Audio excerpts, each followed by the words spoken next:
জীববৈচিত্র্যে ভরপুর বাংলাদেশের Saint Martin দ্বীপ একদিকে প্রতিবেশগত সংকটাপন্ন এলাকা, অন্যদিকে ভূরাজনৈতিকভাবে গুরুত্বপূর্ণ বাংলাদেশের সর্বদক্ষিণে বঙ্গোপসাগরের উত্তর পূর্বাংশে অবস্থিত এই ছোট প্রবাল দ্বীপটি সাম্প্রতিক সময়ে রাজনৈতিক অঙ্গনে আলোচনার বিষয়বস্তু হয়ে উঠেছে। এদিকে বাংলাদেশ সরকার সেন্ট মার্টিন দ্বীপকে প্রায় 2 যুগ আগেই প্রতিবেশ সংকটাপন্ন এলাকা ঘোষণা করেছে। অন্যদিকে উন্নত বিশ্বও কোরাল দ্বীপগুলোতে বিদ্যমান স্থাপনাগুলো সরিয়ে পূর্বাবস্থায় ফিরিয়ে নিতে বিলিয়ন বিলিয়ন ডলার ব্যয় করছে। এমনই প্রেক্ষাপটে রাজনৈতিক নেতৃত্বের পরস্পর বিরোধী এই সব বক্তব্যের পর এখন প্রশ্ন দেখা দিয়েছে, মার্কিন যুক্তরাষ্ট্র যদি দ্বীপটি চায়, নিশ্চয়ই সামরিক স্থাপনার জন্য চায়। কিন্তু কোরাল দ্বীপে আদৌ কি সামরিক স্থাপনা নির্মাণ সম্ভব? প্রায় 8,000 জনসংখ্যা অধ্যুষিত সেন্ট মার্টিন গ্রীষ্মমণ্ডলীয় মৌসুমী জলবায়ু বেষ্টিত বাংলাদেশের জীববৈচিত্র্যপূর্ণ একমাত্র প্রতিবেশগত দ্বীপ যেখানে কোরাল পাওয়া যায়। মাত্র 8 বর্গ কিলোমিটার আয়তনের সেন্ট মার্টিন দ্বীপের অবস্থান কক্সবাজারের টেকনাফ থেকে প্রায় 9 কিলোমিটার দক্ষিণে ও মিয়ানমারের উপকূল থেকে 8 কিলোমিটার পশ্চিমে নাফ নদীর মোহনায়। অনেক নারিকেল পাওয়া যায় বলে স্থানীয়ভাবে একে নারিকেল জিঞ্জিরাও বলা হয়ে থাকে।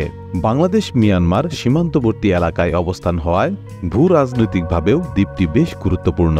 বিভিন্ন সময়ে মিয়ানমারের সাথে বাংলাদেশের সীমান্ত উত্তেজনার সময়ে, বিশেষ করে 2007 সালে দ্বীপটির কাছাকাছি নৌবাহিনীর বিভিন্ন যুদ্ধজাহাজ অবস্থান নিয়েছিল।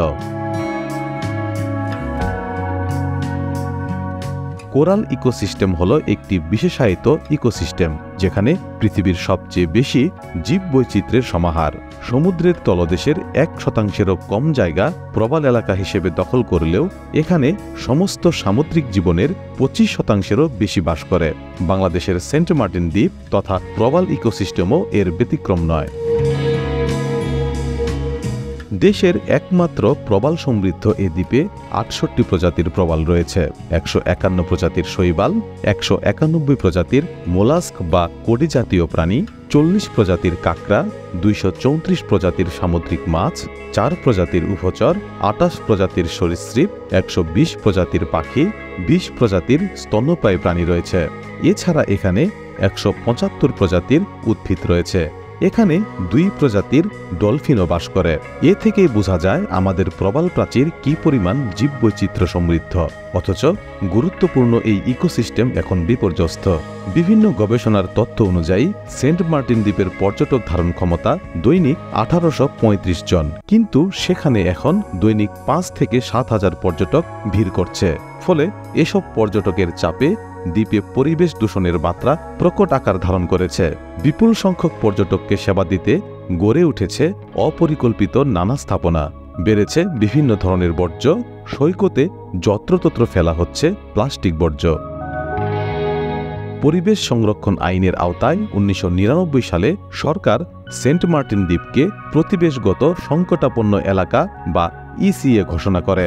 ওই ঘোষণার মাধ্যমে এই অঞ্চলে প্রাকৃতিক কোনো প্রকার পরিবর্তন বা পরিবর্ধন আইনত দণ্ডনীয় অপরাধ। এছাড়া 2022 সালে বন্যপ্রাণী সংরক্ষণ ও নিরাপত্তা আইন 2012 অনুযায়ী সেন্ট মার্টিন দ্বীপ সংলগ্ন বঙ্গোপসাগরের 1743 বর্গ কিলোমিটার এলাকাকে সামুদ্রিক সংরক্ষিত এলাকা হিসেবে ঘোষণা করে পরিবেশ মন্ত্রণালয়, যেখানে সরকারি 1999 সালে সেন্ট মার্টিন দ্বীপকে ইসিএ ঘোষণা করে সেখানকার প্রাকৃতিক কোনো পরিবর্তন বা পরিবর্ধনকে আইনত দণ্ডনীয় ঘোষণা করেছে। সেক্ষেত্রে বিদেশিরা কিভাবে সেখানে স্থাপনা নির্মাণ করবে? তাছাড়া বৈশ্বিকভাবে কোরাল দ্বীপে সামরিক স্থাপনা তো দূরে থাক, বড় ধরনের কোনো স্থাপনাই নয়, বরং যেসব স্থাপনা আছে সেসব স্থাপনাও সরিয়ে নিয়ে রেস্টোরেশন প্রকল্প গ্রহণ করেছে উন্নত বিশ্ব।